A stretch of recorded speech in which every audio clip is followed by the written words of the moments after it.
Hello everyone, my name is Beansprout, and today we're going to be talking about why Doom Eternal's opening cutscenes are so damn good. I mean, these cutscenes are so good at what they're aiming to do, and honestly, when I first played this game back in March of last year, I was sitting there with a stupid little grin on my face while I was watching this cutscene. Now, it may have been because I was just excited for the game, or if I was just waiting that long that it was finally here and I finally got to play the game, but I do really believe that this cutscene helped elevate my hype for the game even more when I first got my hands on it. And you know, that's what these cutscenes do so well. They just bring the hype and make you excited to start ripping and tearing.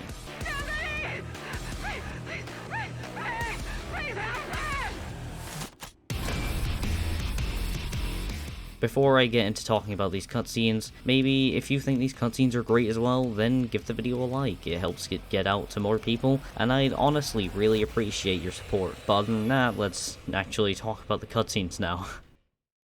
Now, with many games, the opening cutscene can be quite a slog and a bit of a bore.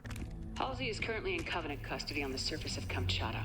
Your mission is to insert behind enemy lines, retrieve Halsey, and bring her back to Infinity. But not here. Most games have a 30-minute opening cutscene with exposition and it's unskippable, and you're eventually sitting there waiting for the game just to start and you're getting really bored, but not with Doom Eternal. No, Doom Eternal's opening cutscene, 1, is pretty short, 2, gives exposition in a reasonable manner. Nearly 60% of our planet has been consumed by the invaders. We have the Hellpriest signal locked in. The target is marked, but the signal will not hold for long. And 3 is skippable, much like all the other cutscenes in the game, which was a brilliant choice by the developers, because not everyone wants to watch these cutscenes. A lot of people just want to play a video game. And that's an issue that I have with a lot of modern games, and I'm glad that Doom is learning off of the mistakes of others and making it so that you can skip these cutscenes and making it that they're not too long and that the exposition is actually entertaining because of the voice actors. You broke the seal when you awakened the icon of sin in their world. The balance between their two dimensions has been broken with the demons now in control of Erdak. I think another thing that also helps this game's cutscenes quite a lot is the usage of the music. And while some people who have an objectively wrong opinion may say the music's repetitive because it's the same riff, I'd say otherwise, because it's performed in a different way each time.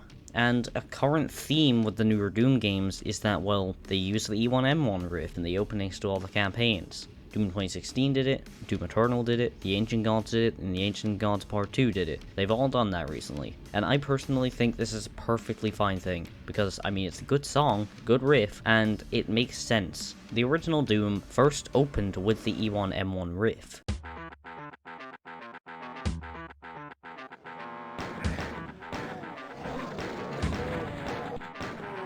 And it was the first song that you heard in any of the games, ever, when the game was first released. And so it makes sense for it to be the first song that you hear in each of the campaigns in the newer Doom games, to both pay homage to the older game, and also, well, like I said, it's a good song.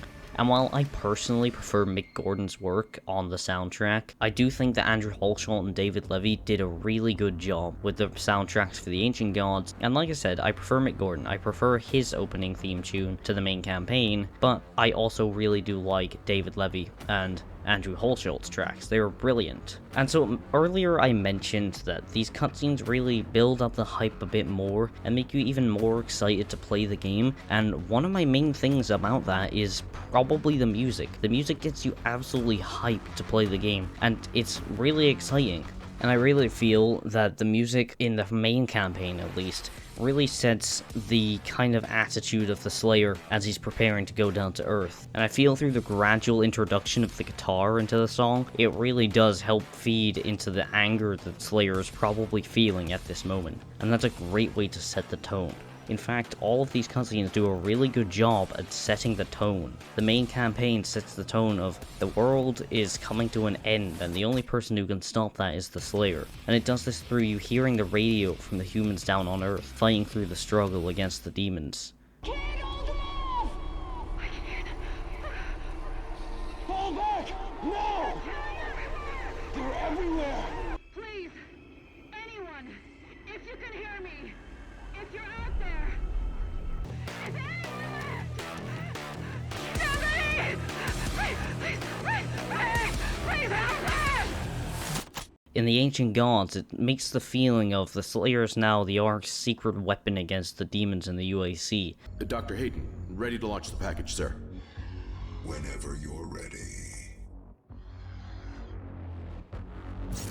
And the music also feeds into the industrial feeling that this entire DLC has, specifically with the first mission, which comes right after this cutscene. And then with the Ancient Gods Part 2, it gives you the feeling of this is the end, we're finally going to kill Hell's leader, and maybe, this time, actually end the fight against the demons. Even if that end was kind of anticlimactic with the Dark Lord's boss fight, and I do feel that he should have had a bit more development, it was a really good build up to the end, at least through this first cutscene.